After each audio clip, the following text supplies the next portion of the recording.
درود بر شما. با فصل 2 پادکست زیر همکف در خدمت شما عزیزان هستیم.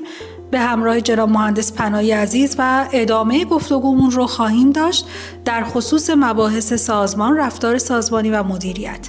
در قسمت قبلی به کوچینگ و اهمیت اون برای رهبران اشاره کردیم.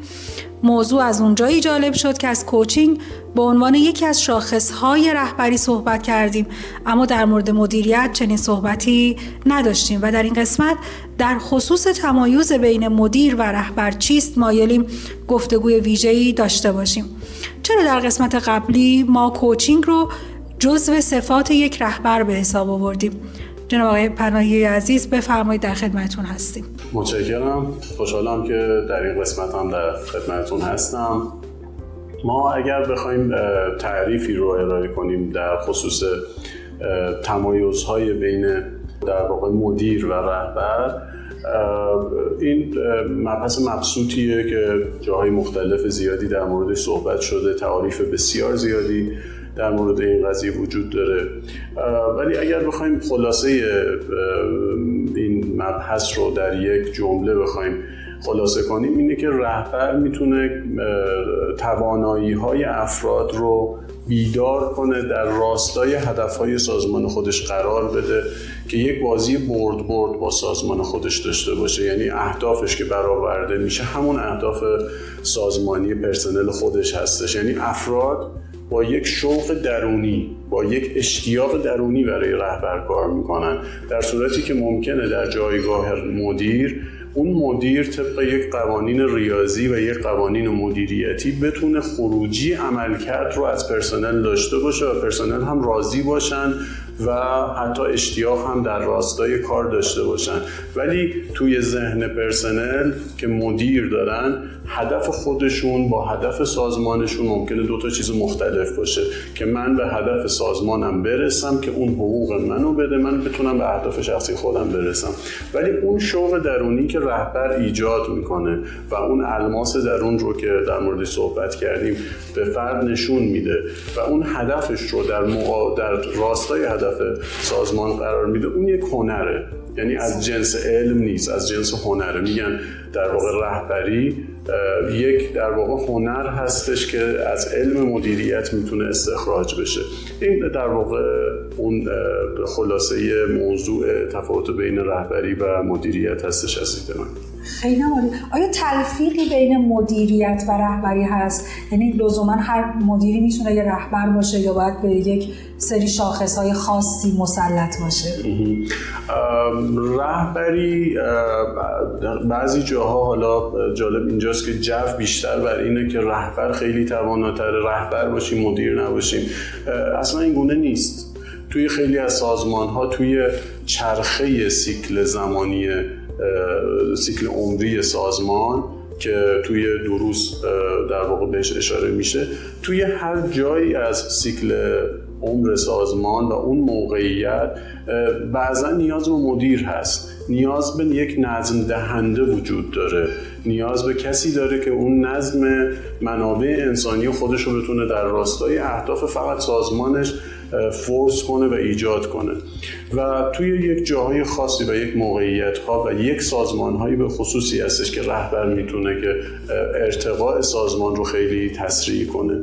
پس عملاً ما خیلی جاها نیاز به یک مدیر منضبط و بسیار مقرراتی داریم که سازمان رو از آشفتگی نجات بده، متناسب با شرایطی که هست. دقیقاً. خیلی از وقتها هستش یک رهبر فکر میکنه با انگیزش دادن به پرسنل اینها میتونه از اون موقعیت در واقع ارتقاء سازمانی ایجاد کنه، ولی عملاً آشوب رو ایجاد میکنه. یه جایی یک مدیر منضبط بسیار بهتر از حتی یک رهبر قوی وجود داره. مثل یک تیم فوتبال اگر نگاه کنیم، یک تیم آشفته رو رهبر راحت میتونه از اون بحران خارج کنه و یک مربی منضبط در سطح جهانی هم شاید نتونه.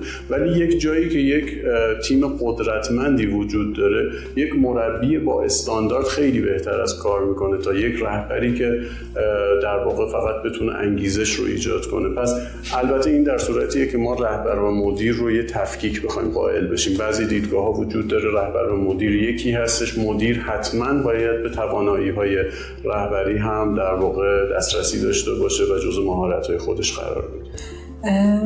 خیلی عالی بود تا اینجا. فقط یه سوال دیگه باقی میمونه، چه مرحله‌ای از مراحل سازمانی لزوم بیشتری به رهبری در واقع درش دیده میشه و چه مواقعی مدیریت؟ اینا رو میشه باز در موردش تفکیک کنید؟ من یک ارجاع کنم به در واقع یه تعریفی که بزرگان مدیریت از رهبری دارن. رهبری اینجا به این صورت تعریف شده در کتاب مورهد گریفن رفتار سازمانی، به این صورت تفکیک شده که رهبری استفاده از نفوذ بدون زور برای هدایت و هماهنگی فعالیت‌های اعضای یک گروه در جهت تحقق اهداف برای رسیدن به اهداف سازمانی است. همون چیزی که شما واقعا توضیحش رو دادیم. بله، متشکرم. و اینجا هم باز اشاره شده رهبری داره اهمیت حیاتی است، زیرا رهبری نفوذ قدرتمندی بر رفتار فرد و گروه داره. اینجا نفوذ قدرتمند رو من میخواستم بگیرم به عنوان یک واژه کلیدی. رهبر نفوذ قدرتمندتری از مدیر داره.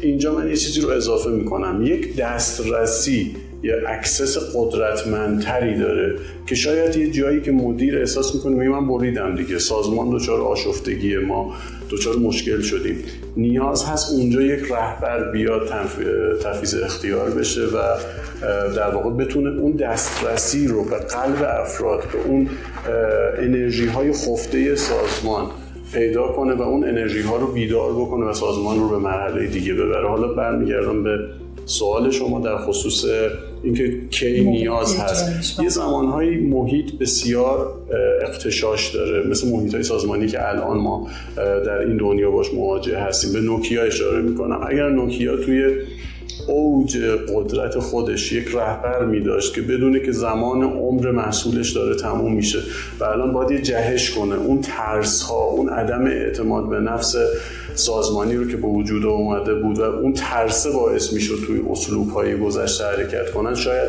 مثل شرکت جنرال الکتریک میشد این رو نجات داد و به یک شرکت چابک تبدیلش کرد که الان هم بتونه کماکان قدرت اول اقتصادی صنعت موبایل همراه باشه. رهبر میتونه در زمانهایی که اغتشاش محیطی زیاد هستش و پیچیدگی‌های محیطی وجود داره، سازمان دچار یک بحران هستش که باید از اون بحران بیرون بیان با رویه‌هایی که توی فرهنگ سازمانی صلب شده و قرار گرفته. شاید سازمان با همون دست فرمون نتونه از اون پیچ و خم بحران به وجود اومده عبور کنه. عبور کردن از پیچ و خم‌های بحرانی محیطی یا سازمانی بیشتر کار یک رهبره و اون مدیری که اگر آگاهی داره باید بدون اگر میتونه شیفت کنه از مهارت‌های مدیریتی به مهارت‌های رهبری، میتونه همون نقش رهبر رو در سازمان داشته باشه. یا اینکه نه، اعلام در واقع ناتوانی رو هم آگاهی داشته باشه که من ناتوانم، من اسلوب‌ها و رویه‌های فعلی رو به بهترین شیوه بلدم اجرا کنم، ولی ارتقای سازمان دیگه کار من نیست. میتونه یه رهبر بیاد به کمک سازمان و کار انجام بده. اینجا جاییه که حتی یک کوچ رهبری میتونه در کنار مدیر قرار بگیره و سازمان رو توی اون بحران هدایت کنه همراه با مدیر. جناب مهندس پناهی، ما تا اینجا در خصوص کوچینگ به عنوان یکی از در واقع فرآیندهای رهبری صحبت کردیم. تمایز مدیر و رهبر رو صحبت شد. یک موضوعی که من شنیدم و داریم در واقع در موارد نادری هم میبینیم که باب شده، این هست که خود یک رهبر که دارای ویژگی کوچ هست در کنارش نیاز پیدا میکنه که جایی یک کوچ داشته باشد. در مراحل بحرانی شاید دیگه خودش نتونه به اون میزانی از در واقع مهارت از کوچینگ استفاده کنه برای پیشبرد سازمانش و نیاز داره که یک کوچ در کنارش قرار بگیره.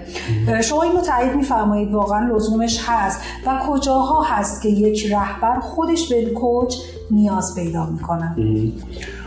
بله، سوال خوبیه. در خصوص مدیران، ما یک حالا برگردم به تعریف قبلی در مورد رهبری یا راهبری سازمان، یکی از تئوری‌های صفات رهبریه و همینطوری که در واقع جای دیگه هم اشاره کردیم، این تئوری‌ها اقتضایی هستند. در مورد انسان، هر علمی در مورد انسان صحبت میکنه به صورت فیکس نیستش. تئوری‌ها به صورت اقتضایی برای شرایط خاص، زمان خاص و فرد خاص متفاوت میتونه باشه. صفات رهبری میگه که یک شخص یه سری صفات قوی داره و میتونه توی موقعیت‌هایی از اون صفات استفاده کنه و اگر نیاز به صفت دیگری وجود داشته باشه یا شاخصه فردی دیگری برای حل مسائلی در جای دیگر، اون شخص مفید نخواهد بود. این البته زیر سوال هم رفته که فرد میتونه با آموزش‌ها و خودآگاهی که پیدا میکنه تغییراتی در واقع توی موقعیت خودش بده، ولی تا یک حدودی هم درسته. یعنی ما نقاط بارز فردیمون، نقاط بارز علمی ما برای یک موقعیت‌هایی بهترینه، در همه جا بهترین نیست. خب یک انسان کامل وجود نداره، این رو شنیدیم. همه انسان‌ها با هم کاملن. اگر بر این تکیه کنیم ما میتونیم بگیم که توی لایف سایکل سازمان، در چرخه زمانی که سازمان زنده هستش داره حرکت میکنه، خب یک فرد شاید نتونه برای همه موقعیت‌ها فرد مناسبی باشه. اینجا جاییه که ما خیلی از مکان‌ها و موقعیت‌های زمانی نیاز داریم به یک مشاور و یک کوچ کنار مدیر یا رهبر سازمان قرار بگیره. به یک نکته اشاره میکنم. ما به عنوان انسان نمیتونیم نقاط کور ذهن خودمون رو ببینیم. این یکی از شاخصه های انسانی ما هستش.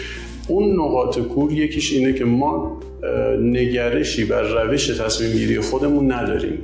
یعنی آگاهی ما هم اگر خودآگاهی ما رشد کنه، باز هم توی این مسیر که ببینیم که توی این مسیر چطور تصمیم گرفتیم، این امکان پذیر نیست برای مغز انسان و نیاز هست یک نفر در کنار ما اون نقاط کور رو ببینه و اون روش رو به ما بازخورد بده. این کاری هست که یک کوچ سازمانی میکنه و توی فضای کسب و کار ما الان در مورد کوچینگ خیلی صحبت هست، خیلی فضاهای زرد و غیر زرد مختلفی شکل گرفته که خوشبختانه اگه جنبه مثبتش رو نگاه کنیم، اون جنبه علمی رو خیلی خوب شکل گرفته، ولی متاسفانه این توی سازمان‌ها، توی صنعت، توی شرکت‌های بارزی که در خدمات و صنعت هستن توی کشور ما هنوز خیلی پذیرفته نیست. یعنی ما یک کوچ خیلی معروف که بگیم که این صنعت رو داره کوچ میکنه به ندرت میتونیم ببینیم، ولی پیج‌های زیادی رو داریم که در این مورد دارن صحبت میکنن.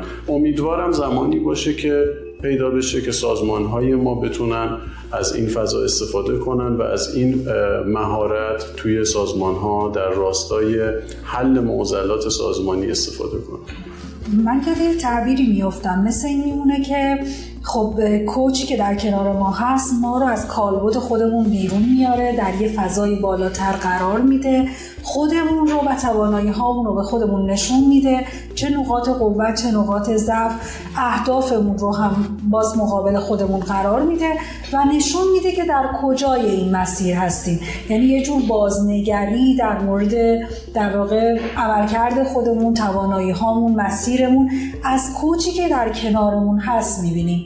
تعبیر درستی هست؟ بله دقیقاً همینه. یعنی کوچ یا جاهایی هم حتی مشاور ما رو از جنبه‌هایی می‌بینه که خودمون بر اون واقف نیستیم.